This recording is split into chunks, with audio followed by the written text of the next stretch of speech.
Ça Bonsoir va bien? Philippe, ça va très bien. Merci de votre invitation. Non, mais je t'en prie, c'est un plaisir avec toute l'équipe de l'UNICEF et de 20 sociétés de t'accueillir ce soir parmi nous dans ce live qui t'est dédié et qui est dédié à la région qui t'accueille, puisque c'est la région bourguignonne. Tu es originaire d'où, toi, exactement? De Dijon. De Dijon, donc c'est pas très très loin, hein? C'est pas très très loin, non, ouais, on est en plein dedans. Ouais. Et tu as laissé les cariatides à leur place pour venir. J'ai laissé, ouais, j'ai remis les cariatides à deux jeunes collaborateurs passionnés de gastronomie qui vont continuer, j'en doute pas, à faire briller cette belle maison à Dijon. J'imagine. Dijon qui est une jolie ville et qui a aujourd'hui quand même quelques beaux restaurants également, fermés malheureusement en ce moment comme tout le monde malheureusement, mais néanmoins qui abritent de jolis établissements. Et toi, tu as choisi d'aller t'établir au milieu des vignes, encore plus au milieu des vignes, puisque tu es aujourd'hui accueilli sur la commune de Gevrey-Chambertin. C'est ça. C'est ça, ouais. Bon, après, depuis très longtemps, j'ai toujours eu accès, j'ai eu la chance, enfant, d'avoir de très belles caves dans la maison familiale.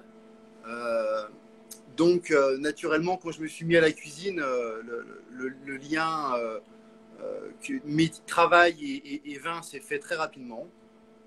Donc, c'est pour ça qu'assez vite, j'ai choisi de me rapprocher un peu de la côte viticole. Bien sûr. Et tu as hésité un peu entre la cuisine et la semellerie ou d'autres métiers autour de Euh, ça? C'était spontanément la cuisine non, non, qui était ouais, ça a naturelle. été spontanément la cuisine. Ouais, déjà parce que plus jeune, j'avais un petit peu plus de mal à me mettre un peu en avant. Donc la salle, ma grande timidité faisait que j'étais forcément très mal à l'aise devant le client. C'est toujours le cas d'ailleurs. Donc comme beaucoup de cuisiniers, finalement, je suis bien un petit peu dans le back-office, un peu à l'écart de la clientèle. Néanmoins, Oui, toujours investi pour les servir au mieux, mais exactement. un peu Toujours dans l'ombre. à l'écoute de la clientèle. Ouais. Mais on a remarqué que tu étais discret. D'ailleurs, au début, on ne t'entendait pas du tout. Donc, tu vois, c'était une question C'était pas une ruse, hein, pourtant. extrêmement affirmée. Exactement. Bon, en tout cas, le village de Gevrey doit t'inspirer parce que je suppose que parmi tes clients, il doit y avoir pas mal de vignerons. Il doit y avoir aussi pas mal de gens qui viennent goûter, des amateurs de vin, des sommeliers, des amateurs tout simplement, ou des gens qui viennent faire de l'onotourisme à Gevrey-Chambertin. Vous savez que le village est joli. Et puis surtout la côte avec ses 9 grands crus, ses 26 premiers crus, ces coteaux, cet environnement tout à fait particulier, c'est attractif. Oui, on a effectivement la chance, on va dire entre Gevrey et Nuit-Saint-Georges, parce que finalement la Côte de Nuit, c'est quand même à l'échelle de la Bourgogne et de la France, c'est vraiment extrêmement petit. Oui, Euh, pardon, Thomas, à l'échelle du monde, on peut l'imaginer. Et quelle notoriété pour finalement un endroit qui est ouais, c'est assez ancien. extraordinaire. Bon, après, c'est le terroir, c'est le travail des vignerons aussi. Je pense que la notoriété, elle n'est pas venue toute seule par hasard avec un coup de baguette magique. Donc il y a évidemment un terroir qui est là et unique, qui permet au pinot noir, qui est quand même le cépage emblématique de la côte, de s'exprimer. Absolument. Puis après, derrière, il y a le travail des vignerons, bien évidemment, parce que le fruit tout seul, il ne ferait pas grand-chose. Exactement. Travailler des vignerons sur des générations et des générations, parce que les Romains, pour faire vite, hein, les moines, et puis après des personnalités comme Monsieur Bertin, par exemple, et son fameux chant, ou autre, ou l'abbaye voilà, l'abbaye du Clos de Bèze, enfin, etc. Ce sont des gens, des époques qui ont façonné finalement le Ouais. vignoble et qui aujourd'hui continuent d'exister à travers les vignerons que tu connais d'aujourd'hui. Et il y en a pléiade à Gevrey-Chambertin, je veux dire, entre les Rossignols Trappés, les Trappés tout court, les Armand Geoffroy, les Rebourseaux, les Rousseau, enfin, etc. Jean Pensio que j'aime beaucoup, voilà, Bouvier et les autres, les gens font parler effectivement leur territoire, le respectent et en sont dépositaires pour un moment parce que finalement on travaille toujours pour les générations qui arrivent. Exactement. Et C'est non, mais c'est vrai ils ont ce courage et ce mérite de se transmettre cette terre, ces vignes. Et passer aujourd'hui, beaucoup cultivent le bio, la biodynamie. Donc c'est des transitions qui ne sont pas faciles, qui demandent des années de travail, avec des résultats qui prennent aussi, eux, des années. C'est vrai que moi, souvent, je dis, quand nous, cuisiniers, on fait un plat et que le plat n'est pas satisfaisant, le lendemain, on change. Eux, c'est au mieux un millésime, donc l'année suivante. Et souvent, ça peut prendre des années, voire des décennies. Donc c'est un travail, effectivement, où il faut être très patient. Absolument. Faut regarder loin, quoi. Bien entendu. Alors, je suis sûr que la commune et les crus de Gevrey-Chambertin t'inspirent. Tu es dans leur sein. La Bourgogne est plus large qu'effectivement le secteur uniquement de Gevrey à Nuits-Saint-Georges. Et ce qui est super intéressant et toujours important à dire, c'est qu'il y a des Bourgognes à tous les prix. Il y a des coteaux bourguignons qui sont accessibles parce que ça coûte peut-être une dizaine d'euros, jusqu'effectivement à la Romanée Conti, qui est un petit vin que tu connais aussi bien que moi. Voilà, et tu dois en boire plus que moi parce qu'effectivement tu es plus sur place, donc tu as peut-être des clients qui viennent avec, ou Monsieur de Vilaine et consorts qui peut-être fréquentent ta maison. Ce que je veux dire, c'est que on a une image de la Bourgogne assez élitiste, et c'est vrai que c'est connu dans le monde entier qu'il y a des crus qui font rêver et qu'on sait un peu inaccessibles.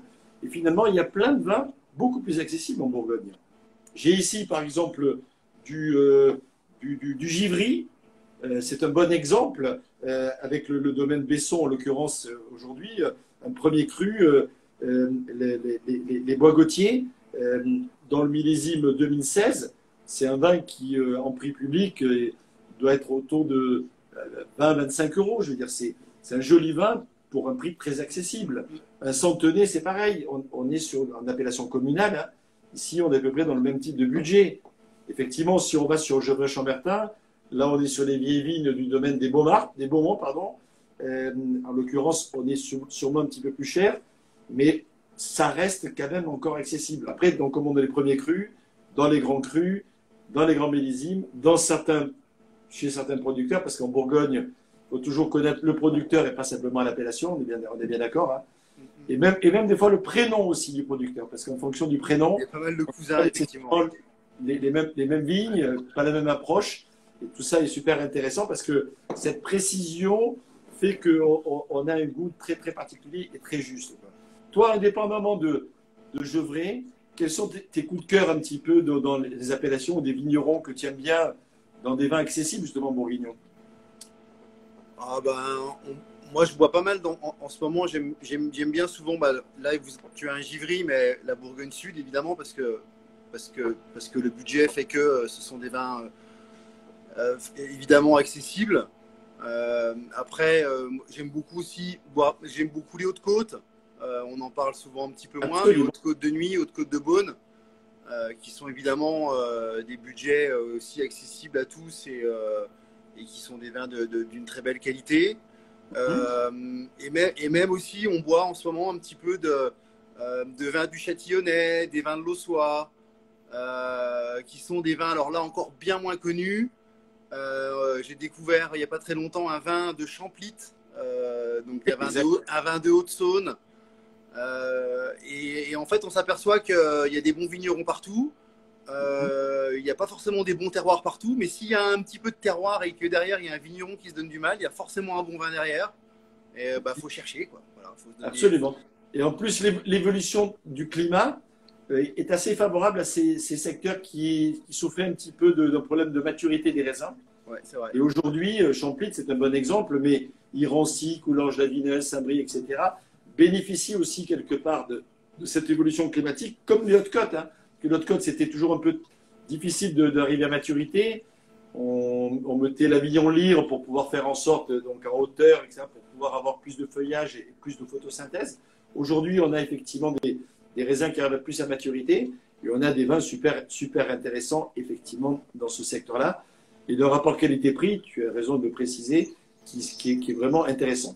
Alors, toi, tu vas nous faire aujourd'hui, je crois que tu nous as préparé, tu as avancé un peu la recette pour qu'on puisse l'expliquer, la savourer à travers tes explications, tes images et tes mots.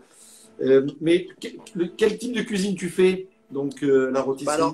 Déjà, moi, je fais une cuisine qui se veut quand même assez simple, très locale et voire très rustique. Mais il y a deux restaurants au sein de la rôtisserie du Chambertin. Donc, on a un bistrot qui s'appelle le bistrot Lucien et une table étoilée qui s'appelle table d'hôte.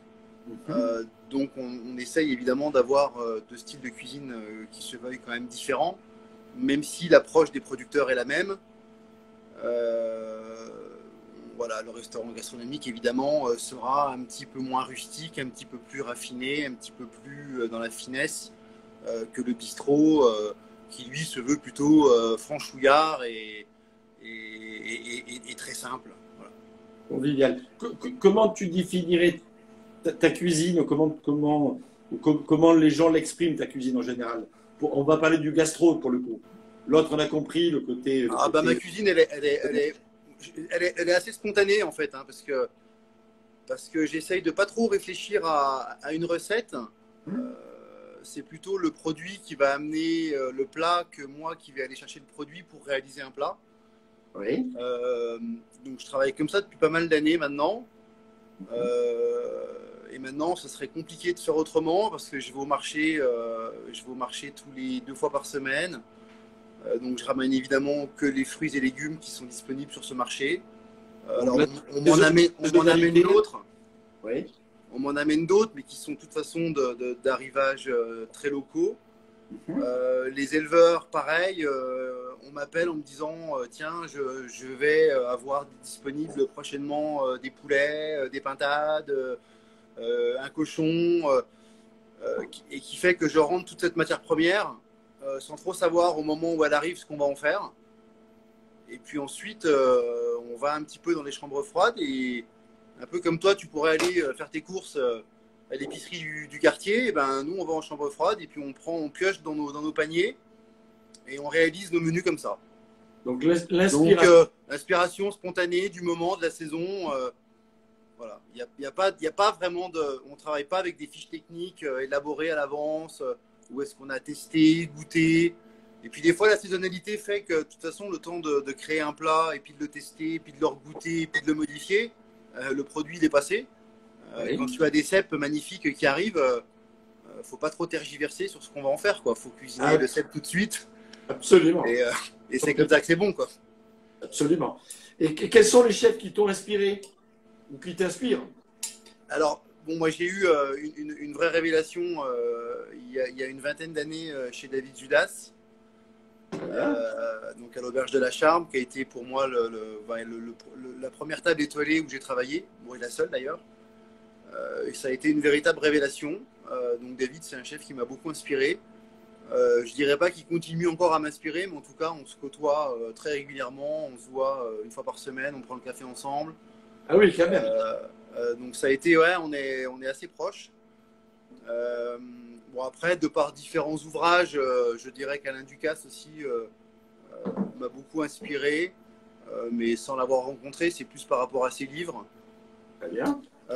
Voilà. Et puis après, il y a eu une rencontre aussi avec, il y a une quinzaine d'années avec un boucher charcutier que je ne cesse de citer.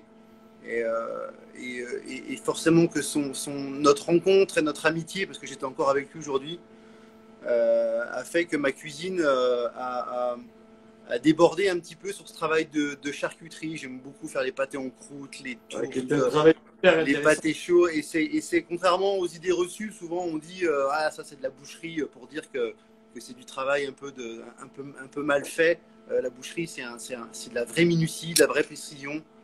Et moi, j'admire beaucoup ce travail. Voilà. Génial. Tu as remarqué que je n'ai pas perdu mon temps pendant que tu... Non, j'ai vu ça, ouais. Des belles histoires, parce qu'un sommelier, ça travaille aussi. Et notamment pour ouvrir ces jolis flacons. Je remercie encore tous les gens qui sont là, qui nous envoient des petits messages, des coucous, etc.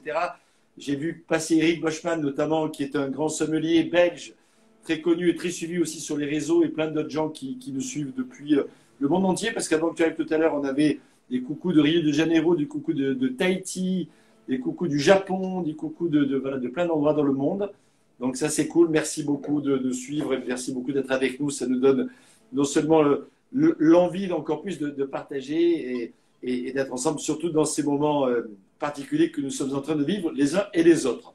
Alors, je vais, moi, me servir un petit coup de givry, si tu permets, chef. Et peut-être parler un peu de ta recette. Hein? Alors, bon, la recette, tout comme notre cuisine, hein, elle est une recette extrêmement basique, j'ai envie de dire, mais qui ne l'est pas forcément parce que ça me demande quand même beaucoup de temps. C'est les œufs en meurette. Donc, c'est une recette à la fois ancestrale et en même temps très moderne, puisque le principe de l'œuf en meurette, c'est de ne pas gaspiller et de récupérer un petit peu un reste de sauce, alors d'un bœuf bourguignon ou d'un coq au vin. Et d'utiliser ce reste de sauce pour, pourquoi pas, y pocher un œuf et de mettre cet œuf sur une tranche de pain grillé recouvert de sauce. Donc c'est vraiment un plat de récup en fait. Donc un plat aujourd'hui complètement contemporain du coup. Est-ce que tu sais d'où vient le nom meurette? Parce que je me suis posé la question tout à l'heure. Non, je sais pas, je l'ai su, mais ça vient c'est un peu comme matelote, un peu comme c'était des préparations. Non, je sais pas. Ça veut dire de chercher un peu comme ça si on a une explication. Si on a une explication à vous dire, on va vous la dire avant la fin de notre live. Je sais pas si tu me vois, mais moi j'ai un peu d'interférence. Bon, en tout cas, moi je te vois très bien. Ok. Moi je te vois très pixelisé. L'image n'est pas très bonne, mais bon.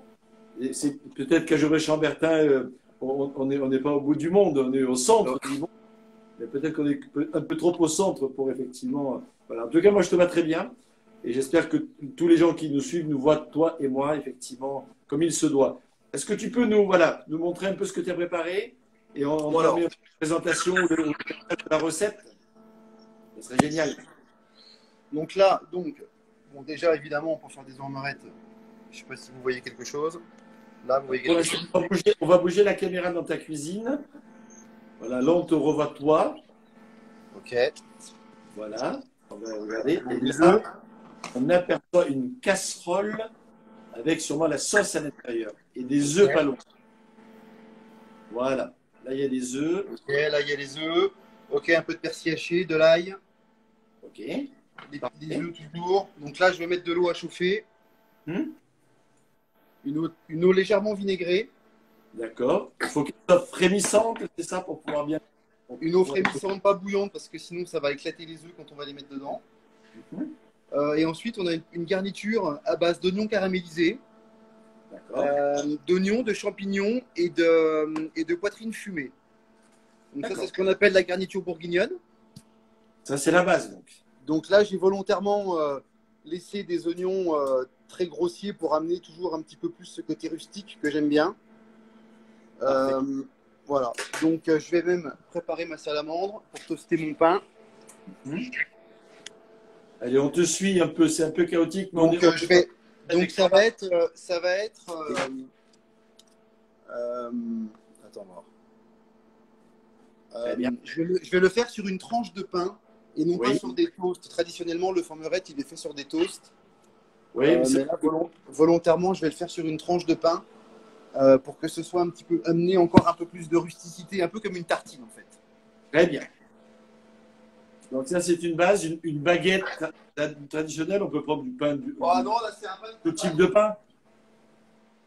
Là c'est un pain de campagne, tu vois, assez gros comme ça. Très bien. Voilà. Ce qui est même pain de campagne, c'est qu'il se garde un peu plus longtemps quand même. Exactement. On est toujours dans l'économie et dans le fait de ne pas gaspiller. Absolument. Et puis quand on le fait griller, même s'il est légèrement rassis, ça fonctionne bien aussi. Donc l'eau va être là, je ne sais pas si vous voyez bien l'eau correctement, l'eau va être frémissante. Voilà. Je vais mettre les œufs dedans. On y est presque. Bon là pour moi, ça va être compliqué de tenir le téléphone en même temps que je casse les œufs. C'est vrai. Pour expliquer un petit peu rapidement le principe du pochage de l'œuf, il faut qu'en fait c'est les petites bulles d'air que vous voyez là qui vont venir envelopper le blanc autour du jaune. Donc il faut pas que l'eau boue trop fort. Sinon, alors est-ce que tu casses l'œuf directement dans la casserole ou est-ce que tu casses l'œuf dans un petit ramequin? Alors là il y en a que deux, donc je vais faire directement dans la casserole. Ça va le faire. Mais sinon, on peut effectivement peut-être prendre un petit ramequin, quelque chose qui permette de… Ouais, on peut prendre un petit dedans, ramequin après. pour les Après, gens qui font pas du métier. au pire, je me brûlerai un petit peu les doigts, c'est pas très grave. Donc, ce qui est important, c'est la température de l'eau et le fait d'avoir du vinaigre à l'intérieur. C'est ça, ouais. Et d'avoir un bon vin, parce que parallèlement à ça, je goûte quand même ce Givry qui est juste magnifique. 2016, il a une magnifique couleur. Il a des parfums un peu racés. C'est à la fois un fruit noir un peu dense et en même temps des épices légèrement fumées qui sont extrêmement agréables. Je sais Voilà, on a les pas œufs. faire en même temps, c'est moi qui ai le verre, c'est toi qui a la casserole. Mais on peut peut-être échanger tout à l'heure. Non, mais j'irai sans difficulté me chercher une bouteille de Gevrey à la cave après. Hmm. Est-ce que c'est bon? Toujours avec modération, hein, mais ça n'empêche pas que ce soit bon, hein, même en petite quantité. Il y a ce vin, comme moi j'adore les pinots noirs dans sa gourmandise, mais pas que. Il ne faut pas qu'il y ait juste du fruit, du croquant. Il faut aussi de la densité, de la matière, de la longueur, suffisamment de tanin pour pouvoir rafraîchir la fin de palais. Et c'est ce qu'on a sur ce genre de vin, quoi. C'est juteux, comme on dit. Donc on a vraiment l'impression d'avoir le fruité du raisin, mais en même temps, on a toute l'alchimie particulière de la vinification, de la combinaison des esters, de l'effet du terroir, mais aussi du savoir-faire du vigneron. Et là, on a vraiment un très, très, très joli vin. Là, franchement, voilà. Ivry, premier cru, Bois-Gauthier, 2016, Domaine Besson. Ça vaut la peine.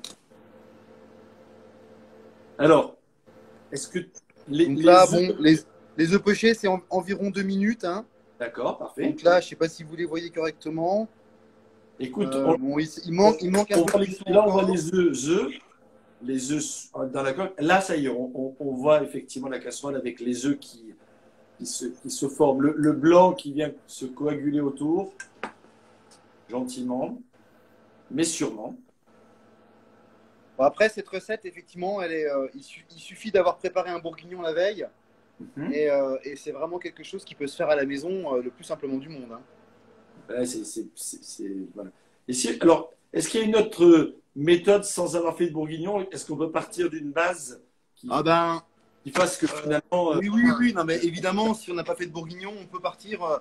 On peut faire une réduction de vin rouge. Cette réduction de vin rouge, on y met dedans une bonne garniture aromatique avec des carottes, des poireaux, de l'oignon, évidemment, de l'ail. On peut mettre aussi un petit peu de viande. Alors, on peut mettre du lard fumé tout de suite. Hein. D'accord. La poitrine fumée qui va apporter ce goût. Un petit peu de sucre. Mais moi, j'avais eu envie de faire cette recette parce que l'idée, c'est vraiment d'utiliser un reste de sauce, en fait. Et moi, j'aime bien à la maison, quand je cuisine, avec un repas, tu fais le suivant, quoi, déjà. Donc, j'aime bien cette idée. Hier, on a fait un poulet avec les enfants, comme beaucoup de dimanches à la maison. Et la carcasse, elle fait le bouillon. Et le soir, on fait des vermicelles dans le bouillon. C'est génial. Et moi, j'aime bien cette idée de faire avec un plat, tu prépares le suivant, quoi.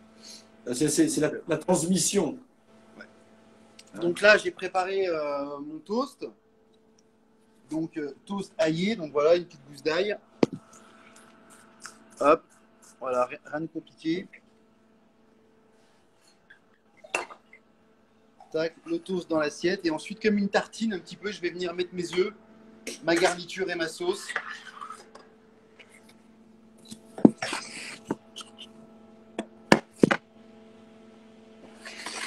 Hop, je vais le mettre là. Je ne sais pas si vous me voyez correctement là.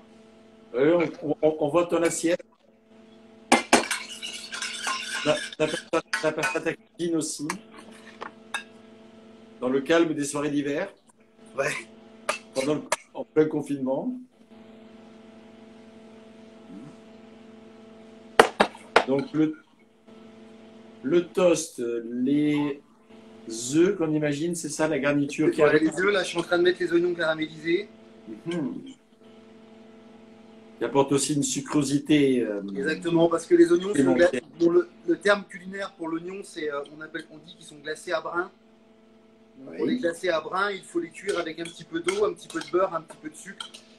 l'eau s'évapore et en cuisant avec l'évaporation de l'eau, à la fin, il ne reste plus que le sucre qui va légèrement caraméliser et amener la sucrosité.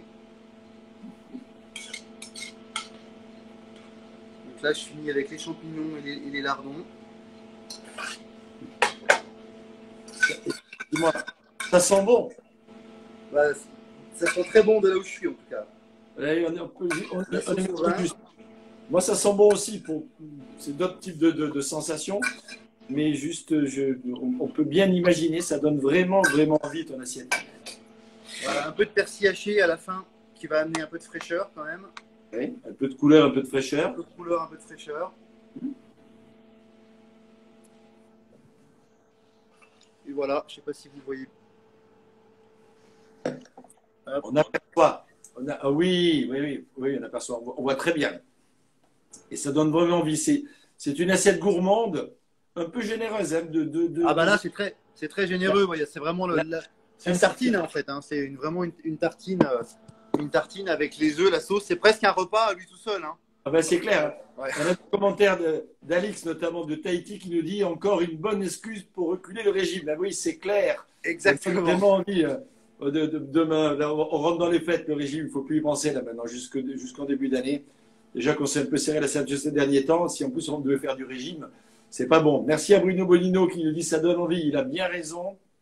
Merci à Ahmed Ouane qui nous fait des petits clins d'œil en disant qu'est-ce que ça a l'air bon les uns les autres. Alors moi je viens de goûter le centenier qui est un peu plus léger, un peu plus tendre, extrêmement agréable. C'est une association qui pourrait fonctionner également. Finalement, si on fait des œufs à centenier, on va avoir du centenier. Si on fait des œufs à meursault, on peut avoir du meursault rouge parce que ça existe comme le puligny et le chassagne rouge également. Ouais.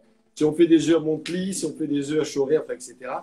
Il y a un vin pour tous les œufs bourguignons finalement. Ouais, bah, oui, ce plat il va s'accommoder effectivement avec bon, le pinot noir évidemment essentiellement, mais qu'il soit de Gevrey ou de Montely ou de Saint-Romain, c'est clair que l'accord sera bon. J'imagine. Juste avant de terminer, parce que je vois que le temps passe et qu'il est déjà 19h bien entamé, on ne peut pas ne pas terminer en goûtant et en trinquant avec toi et tous nos amis avec un peu de Gevrey-Chambertin. J'ai dit tout à l'heure, là on est sur le domaine des Beaumont, sur les vieilles vignes 2017. Et ce qui est fantastique avec les grands pinots noirs, c'est qu'ils sont bons finalement presque à tous les âges. On les goûte surfus avec les vignerons, on se régale. Il le met en bouteille, finalement c'est encore super bon, quelque part, voilà. Et puis on l'attend sur les grands terroirs dans des bons millésimes.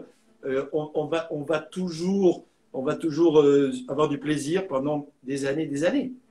Il évolue. Le fruité va se confire. La cerise burla va devenir un petit peu plus amarena. On va avoir une fraîcheur des tanins qui vont rester quand même présents, mais assez enrobés. Finalement, on dit toujours les rouges bourguignons ne sont pas très tanniques, mais la concentration en tanin, elle est très intéressante. Mais elle est captivée par la matière du vin. Et comme ça, ce plaisir va perdurer dans le temps. Ça, c'est quand même assez génial, quoi. Et c'est le cas de ce 2017 qui est juste incroyable en Coronée. Un peu plus sur la réserve par rapport au Givry, par exemple, qui était beaucoup plus expressif au départ, mais sur beaucoup d'élégance, beaucoup de complexité, et en bouche, parce que voilà, la récompense, c'est la bouche quand même. Hein.